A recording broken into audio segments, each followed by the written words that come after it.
Сеттах. Проклятие. 2010 год. Режиссер Евгений Павлов. Фильм собрал в себя все якутские страшные сказки. Буквально это 4 истории, которые дедушка рассказывает своему внуку перед сном. Самая запомнившаяся история для меня — это история про призрака на дороге, или как парень пытался догнать бабушку. История какова? Два чувака решили срезать и поехать по дороге, которые еще не ездили. По пути они разговаривали и увидели бабку, которая идет прямо. Они решили ее подобрать, но она к ним не села и даже ничего не ответила.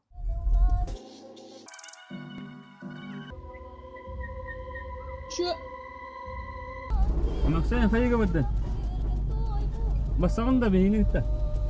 Бабушка! Эй, бабушка! Поехали они дальше, но вот беда. Машина заглохла, и они вышли из машины. Смотрят, а там сзади сидит та самая бабка. Эмма кадак кирдин. Николай, менә ең караган барытын беләбин. Коля, бассам маслыгын кыркы. Парни, конечно же, очканули, вышли из машины, посовещались и решили проверить, реально она там сидит или нет.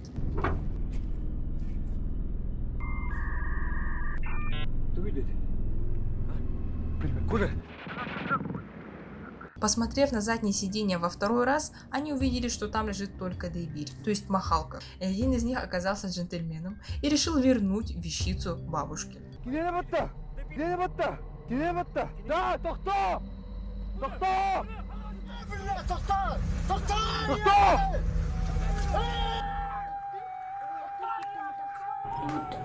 Да!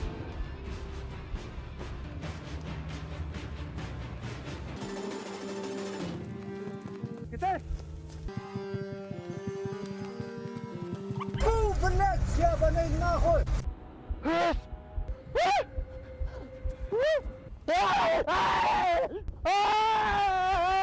Вот такая вот история внутри истории. А что же произойдет с дедушкой, который рассказывает такие страшные вещи маленькому ребенку? И вообще, ребенок сломает ли он психику и вообще, что будет дальше? Вы посмотрите, узнаете, когда посмотрите фильм до конца. Вот это я понимаю. Концовка. Вообще, я считаю, что это одна из лучших работ Евгения Павлова. А на минуточку, он снял такие фильмы, как «Ичи и Нахара 2», которые мы разбирали. Мне кажется, вот это он попал в точку. Так что посмотреть точно стоит. Фильм определенно обладает своим шармом в виде классных актеров. Вот что я хотела сказать. Реально можешь даже испугаться. Хотя прямых скримеров я там не видела, кажется. Тюнгюэджитер.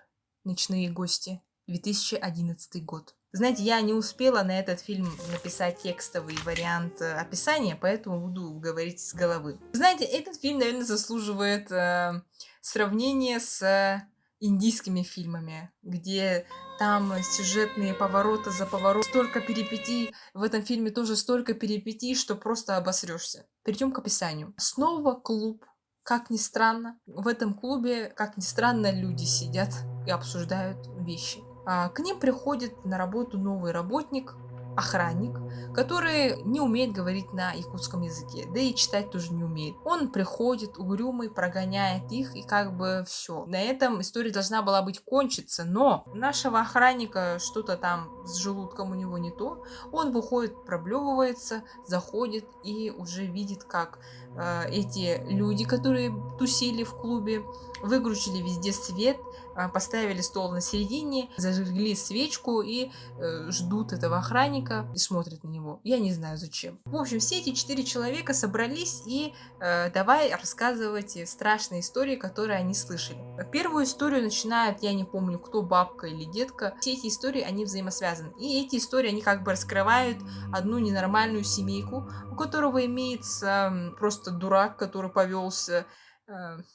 В этой семье имеются очень странные личности, начиная от мамы тирана, заканчивая парнем с раздвоением личности.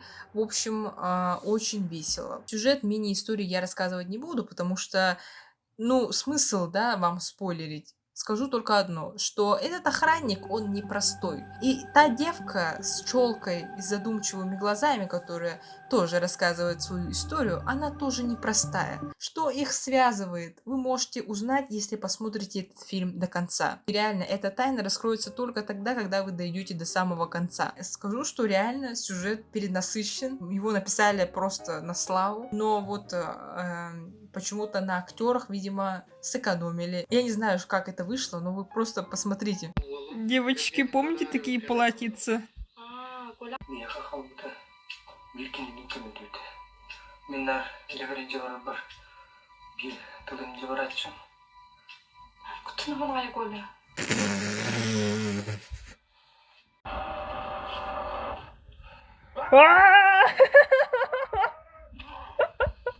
Я не могу, это просто...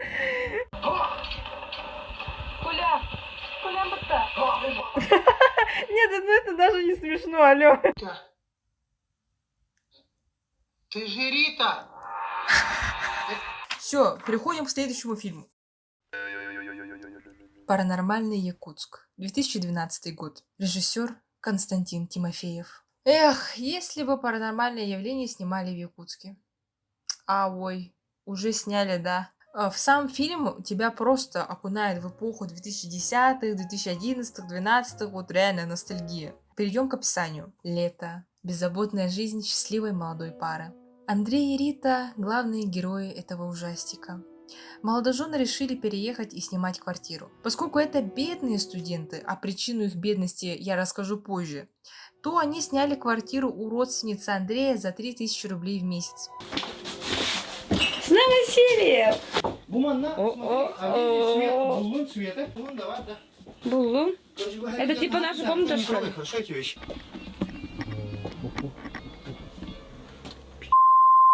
Конечно, квартира попалась не самая лучшая, но все же жить им где-то нужно. По случайному стечению обстоятельств Рита веселая, жизнерадостная девушка, которая собирается поступать куда-то на кино и в телевидение. Она же поступает в этот...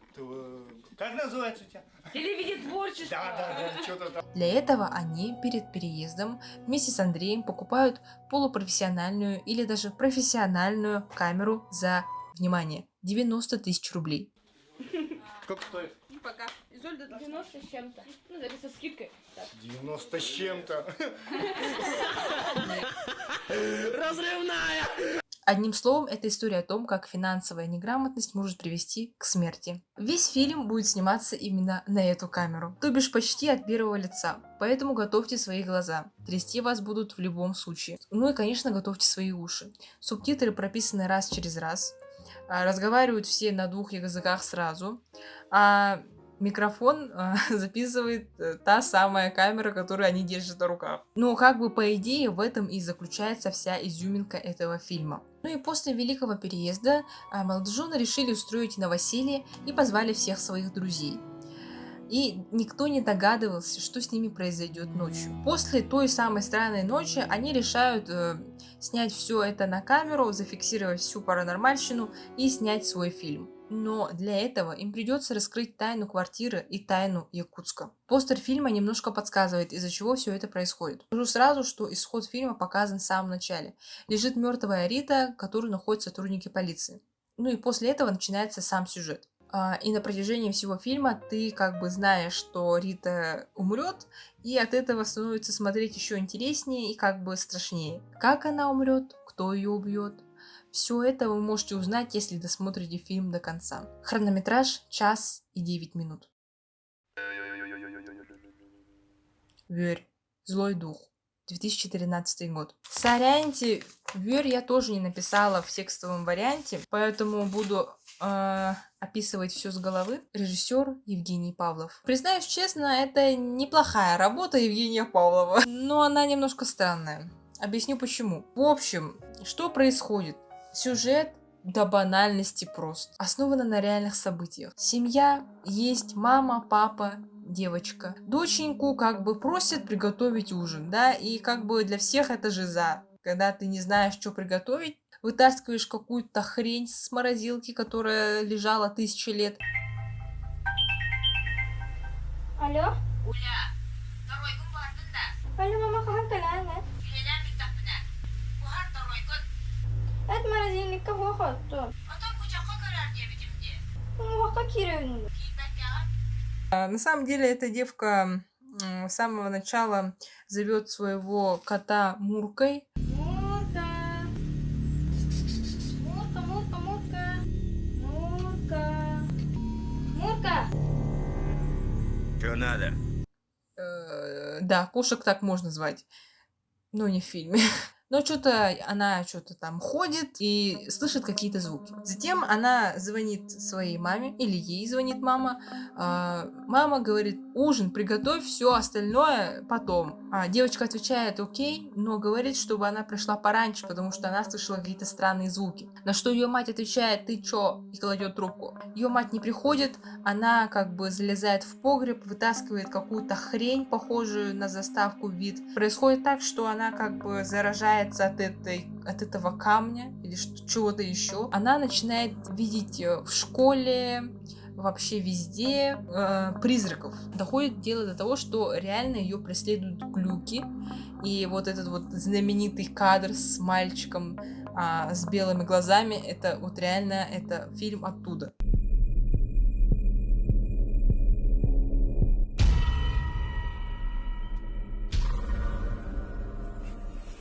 Уля, Николаева, пожалуйста, устно разберите данное предложение. Уля. Тоқ болып. Уля. Я 100 раз видела эту картинку, но я не думала, что они так быстро и так коротко, буквально на 1 секунду покажет кадр этого мальчика. Что происходит с девочкой? Девочка, все, она прикована к кровати, лежит, и ее обследуют врачи, и как бы врач такой: да, все нормально, только вот в животе вашей девочки какое-то лицо. Ну что я вам скажу? Я никаких изменений не вижу, одно не могу понять. Вот. Что это такое?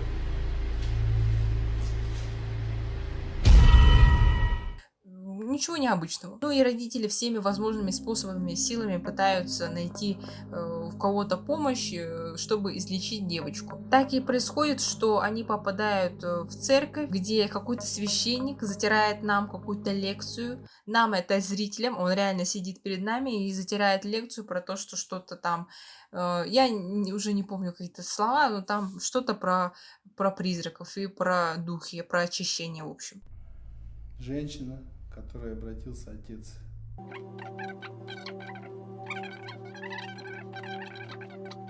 Излечится ли девочка? Да расскажет ли свою лекцию священник? Все это вы можете узнать, если досмотрите фильм до конца. Хараджай. Нечистая сила. 2016 год. Режиссер Степан Бурнышов. Фильм о 4 историях, основанный на народных легендах. Все герои этих мини-рассказов не подозревают, что во время таинственного Танха они приходят в наш мир. Немножечко кратенько опишу, что происходит во всех 4 историях. Первая история. Группа друзей собралась погадать на блюдце, но что-то пошло не так, и в какой-то момент призванный дядя одной из девушек решает попугать ребят. Вторая история. 2 друга просыпаются в избушке и понимают, что что-то не так. Их землянку окружают странные люди и звуки, но в конце концов до них доходит, что странные на самом деле они. Третья история. В командировку в деревню приезжает молодой парень и видит, что что-то идет не так. С ним решили поиграть в Five Nights at Freddy в реальной жизни. Четвертая история. Парень едет на угнанной машине в другой район, однако все идет не по плану. Машина ломается, он находит рядом дом, кушает там же и встречает странную хозяйку дома. Давай за знакомство, что ли?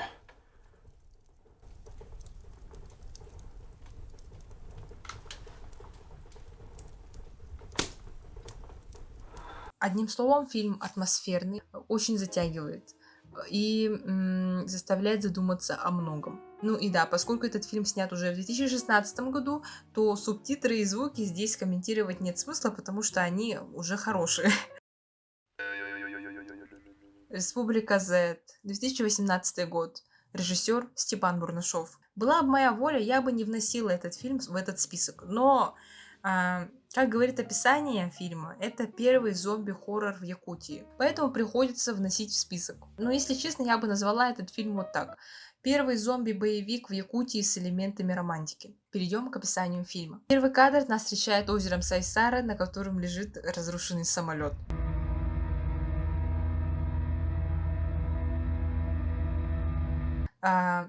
Очень эпично. Далее лежит связанный мужик, на которого нападает зомби.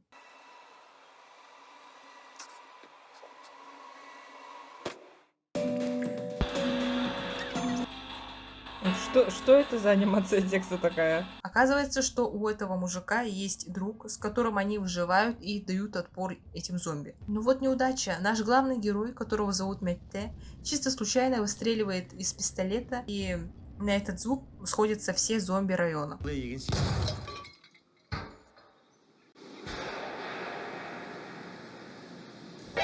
Ля ты крыса! Ну, естественно, что после такого факапа они просто быстренько смываются с этого места куда подальше. Найдя ближайшую деревню, они встречают человека, местную Лару Крофт, боевую девушку Дору. Теперь уже втроем они собираются поехать в эвакопункт. Далее они встречают пожилого мужчину, который говорит, что есть чувак Семен, который сделал вакцину от зомби и попросил подбросить их на его машине. Наша троица согласилась, и теперь они уже вчетвером поехали в неизвестность. А что будет с ними? Найдут ли они вакцину? Встретят ли зомби? Или, может, их всех поубивают? Все это вы можете узнать, если досмотрите фильм до конца. На Иви оценка 6,9 из 10 и хронометраж 1 час и 27 минут. Любитель зомби-апокалипсиса, то это для вас. Кулюк Хомус. Призрачный хомус. 2019 год. Ребята, это предпоследний фильм, все, осталось чуть-чуть. Режиссер Петр Стручков. 3 хорошими словами. Это якутский добротный ужастик. Сразу перейдем к описанию. Вначале нам показывают кадр криповой девочки, а далее начинается сама история. Меня начало уже радует. Главная героиня приезжает работать учителем в деревню на 5 лет. Да, я иду на крайние меры. Там она встречает парня, Нюргуна, фотографа, и они сразу обмениваются номерами, и затем Нюргун приглашает ее посмотреть музей, который заправляет ее отец. Парень ненадолго отходит от девушки, и она видит странный хомус, и сама, того не осознавая, решает поднести его к лицу и бьет его по язычку.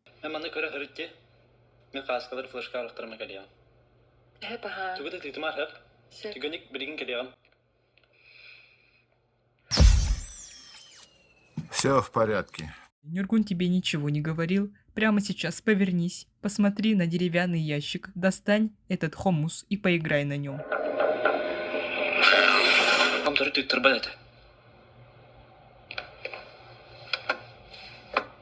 Ей говорили не трогать, она взяла руками и собирается играть ею. Что? What the hell? И после этого начинается вся заварушка. Ей начинает сниться странный сон, а папа Нюргуна просек, что кто-то трогал экспонат. Вот мог бы ты пораньше закрыть этот сундук, да? И ничего бы этого не произошло. Конечно же, первым и последним подозреваемым оказался его сын, но тот оказался партизаном.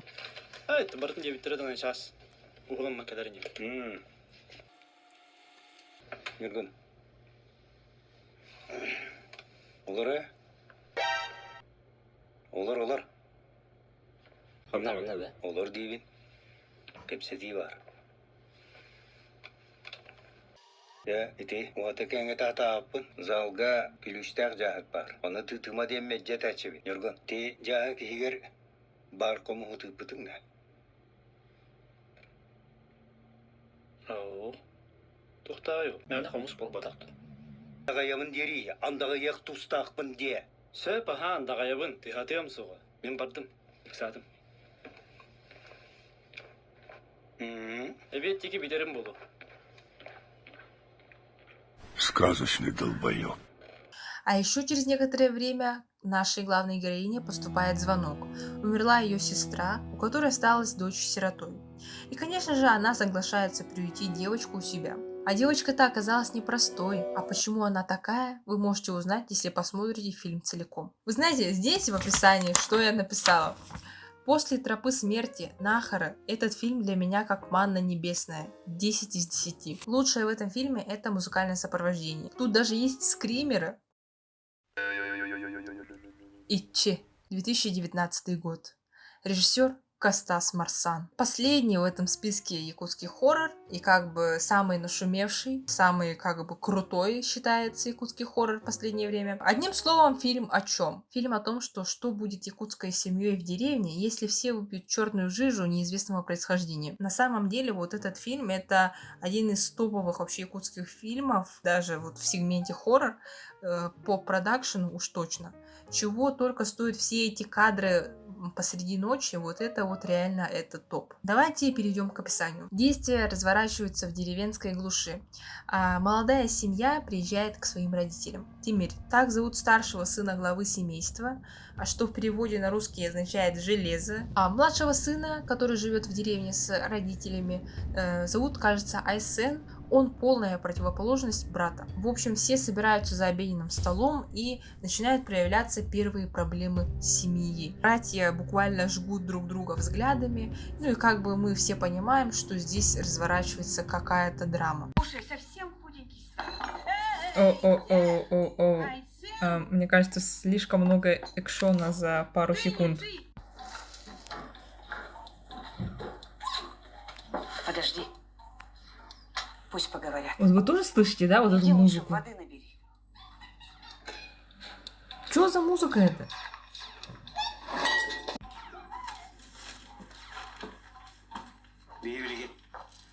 Ну да, когда вы... Тут вообще ничего слышно не будет. В общем, после всех этих разговоров мы узнаем, что это место-то, оно не такое уж и простое. Это место заброшенное, и здесь поблизости никто не живет, кроме вот этой семьи. Все потому, что эти земли, они прокляты, они как бы пустуют, они без ичи, они вообще, короче, открыты для всего нечистого, для всей нечистой энергии, всех злых духов, они открыты. Ну и, в общем-то, дело доходит до ночи, и все ложатся спать. Вдруг ночью слышится звук, что залетел ворона. Обнаруживают то, что их дедушка, ну, глава семейства, не Тимир, а папа Тимире, он как бы, у него инсульт. А дальше все идет просто по нарастающей.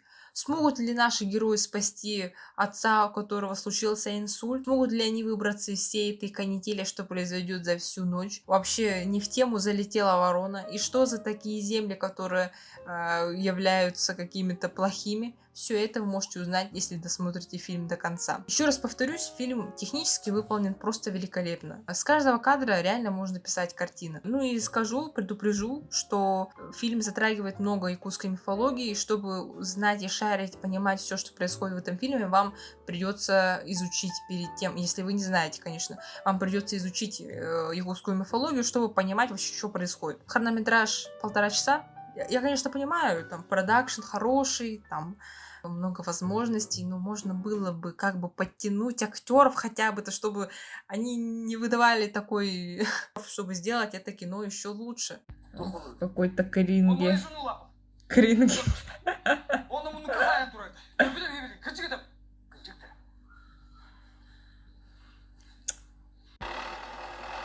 Ну давай, выдавай эмоцию злости. Где эмоция злости-то, а? Где ты? Где? А так, конечно, рекомендую к просмотру, но не от всего сердца. Ну и мы закончили сраный список всех якутских ужастиков. Я снимаю уже почти 3-й час, безостановочно говорю 3-й час, вот. Сейчас я назову 3 топ моих любимых ужастиков якутских, которые я выделила среди всей вот этой вакханалии, которую я только что назвала. Сижу за монтажом, хочу добавить пару слов, которые я не успела додумать в своей голове. И сейчас мой топ-3 якутских ужастиков. Конечно же, самый лучший фильм, который вы просто обязаны посмотреть, и это реально первое место. Это, конечно же, Тропа смерти. Тропа смерти, знаете, это как неограненный алмаз. Тропа смерти это кладезь. Это кладезь всего самого ценного, глубокого смысла, в общем. Тропа смерти, обязательно посмотрите все. Еще один фильм, который мне очень сильно запомнился и запал в душу, это Сейлок. Сейлок это даже не ужастик, это скорее всего, какой-то психологический триллер. Далее, конечно же, это фильмы такие, как Хараджай, Кулюк-Хомус, Ичи, вот эти все последние годы фильма, они законно занимают второе место, все втроем. Ну, объяснять, почему они занимают все втроем второе место, я не вижу смысла. Просто посмотрите, да? Но самое лучшее из этой троицы, наверное, все-таки для меня будет Кулюк-Хомус, потому что, ну, это больше похоже на настоящий ужастик. Вот. А все вот эти вот Хараджа и Ичи, это более что-то действует на психику, наверное. Последнее, третье место, наверное, все-таки займет фильм Сеттер. Да, там тоже 4 истории в одном, но поверх этих 4 историй есть еще одна история, которая идет на протяжении всего фильма. Это как дедушка рассказывает мальчику. И вот чисто из-за этой маленькой истории, где вот этот внук с дедушкой сидят и разговаривают, он получает 3 место. Потому что концовка, ну... На этом топ этих моих любимых якутских ужастиков я считаю закрытым. Сейчас 3 часа ночи.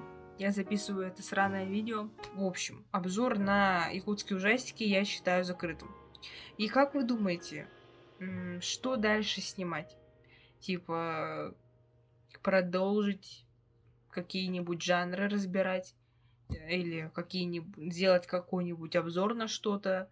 В общем, пишите свои идеи. Ну и как вам такая рубрика. Всем удачи. Надеюсь, вы досмотрели ролик до конца. С вами была Аина. Пока.